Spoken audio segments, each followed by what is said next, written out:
जय श्रीराम भावांनो. तर काय म्हणता, मी तुमचा मित्र संकेत. तर शेवटी ज्या गोष्टीची अपेक्षा होती सरकारकडून तेच गोष्ट घडली. आता तुम्हाला विचारायला असेल की कोणती गोष्ट. गेल्या जवळजवळ 20 दिवसापासून आपल्या देशातले एक नागरिक म्हणजे आपले सोहम सोहम वांचूक यांचं उपोषण चालू होतं. त्यांनी उपोषण केलं 18 दिवस 19 दिवस, आणि बरोबर 20व्या दिवशी म्हणजे आज 20 तारखेला ते बरोबर संसद भवनाच्या समोर येणार होते.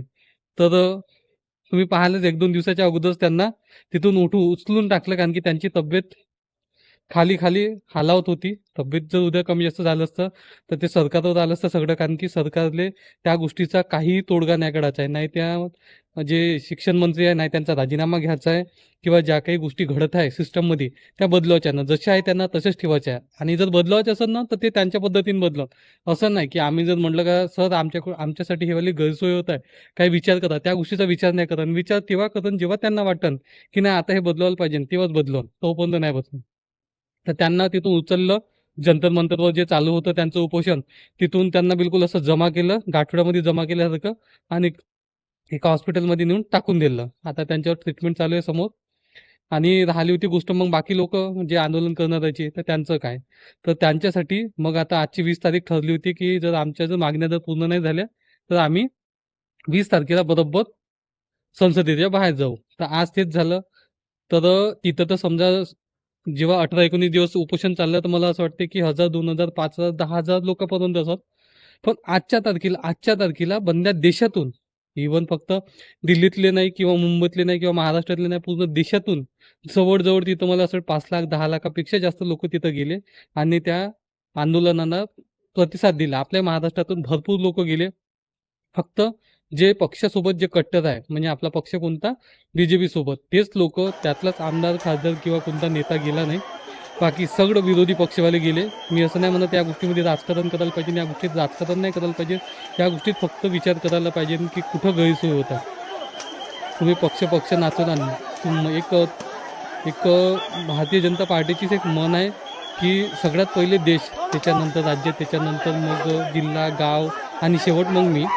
तर ह्या गोष्टीत कधीतरी विचार करायला पाहिजे की प्रत्येक ठिकाणी पक्ष पक्ष पक्ष नाही म्हणला पाहिजे. कधीतरी विचार केला पाहिजे का देशातला युवा काय म्हणत आहे. मी नाही त्या CJPला माझं समर्थन देत नाही, BJPला देत नाही, काँग्रेसला देत. की फक्त जे विद्यार्थी आहे त्या विद्यार्थ्याच्या विचार करून बोलत आहे. खूप जण या गोष्टीसाठी मॅसेज करते, कमेंट करते, कोणी शिवाय देत असेल, कोणासोबत विरोधी होत असेल. मला त्या गोष्टीचं काही करत नाही. माझं फक्त एवढंच म्हणणं आहे की जे गैरसोय होऊन राहिली, जे आपल्या सिस्टममध्ये जे चूक आहे, त्या काँग्रेसच्या काळात होते, आज BJPच्या काळात आहे ना. उद्या जर चुकून जर समजा CJP जर समजा जर सत्तेत आली तर त्यांच्याकडून हे गोष्ट चुका होऊ शकते. कारण की सध्याच्या याच्यामध्ये BJPला टक्कर द्यासाठी काँग्रेस कमी आणि CJP जास्त दिसून राहिले. चला, चांगली गोष्ट आहे, कोणी कोणाला तरी टक्कर दिली पाहिजे. तोपर्यंत कोणाला तरी काही फरक नाही पडणार. तर आता सध्याच्या याच्यामध्ये BJPला समजा CJP चांगली टक्कर देऊन राहिली. नाव जरी लहानसं असेल पण काम खूप मोठं करून राहिलं. महाराष्ट्रातलाच युवा आहे तोवाला, आणि पूर्ण देश त्या गोष्टीला सपोर्ट करत आहे. तर आता तिथं काय चाललं, तिथं जे आता हाताच्या तोंडानं नाही जमलं, एक त्याचं उपोषण तोडलं सगळ्यात अगोदर वांचूक साहेबाचं. त्याच्यानंतर ते जे आता संसदेत जाणार होते, संसद भवनाच्या समोर, तर तिथं गेले. पूर्ण देशातून एवढा प्रतिसाद भेटून राहिला का जेवढा यांच्या पैसे देऊनही कोणत्या पक्षाच्या कार्यक्रमाला नाही येत पोरं, त्याच्यापेक्षा जास्त. कारण की ते भोगत आहे ना, हे जेवढे काही येत आहे ना, हे फक्त काहीतरी मौज मजा करण्यासाठी नाही येत. ते स्वतः भोगून राहिल्या का किती त्रास होऊन राहिला आम्हाला या गोष्टीचा, तो त्रास म्हणून ते तिथं जाऊन राहिले. आता काय झालं, तिथं आता काही नाही जमलं. तिथं पोलीसवाले, आर्मीवाले आणि XYZ जेवढे काही फोर्स आहे, सगळे त्या फोर्स, जसं काही नक्षलवादी आहे त्यांना त्या फायर ब्रिगेडचं जे राहते रणगाडा का म्हणतो आपण त्याले, त्या मशीननं पाणी मारायचं, मग ते धूळ, मग त्याच्यामध्ये ते कोणत्या तरी एक थोडा वेळापुरता तो काहीतरी बंदुका राहते, त्यावाल्यांना नाही जमलं त्याला तिच्यात शेवटचं इन्काउंटर करून टाका. तर त्याच्यामध्ये आता डोकं फोडणं, हातपाय तोडणं, मोडमाड होणं चालू झालंय, ठोकपीट करणं चालू झालंय. तर हे फक्त हुकुमशाही म्हणू शकतो आपण, याच्यावर तर काही नाही म्हणू शकत. कारण की जबरदस्तीनं आम्ही जे म्हणू तेच होणार, आम्हाला नाही पटत तेवाली गोष्ट ते नाही होणार. पण जनतेचा विचार करा ना, शेवटी केंद्रामध्ये जे कोणी बसून आहे यांना जनतेनं निवडून दिलं, मग या गोष्टीचा जनतेचा विचार का नाही करत तुम्ही? तुमचाच विचार का करता?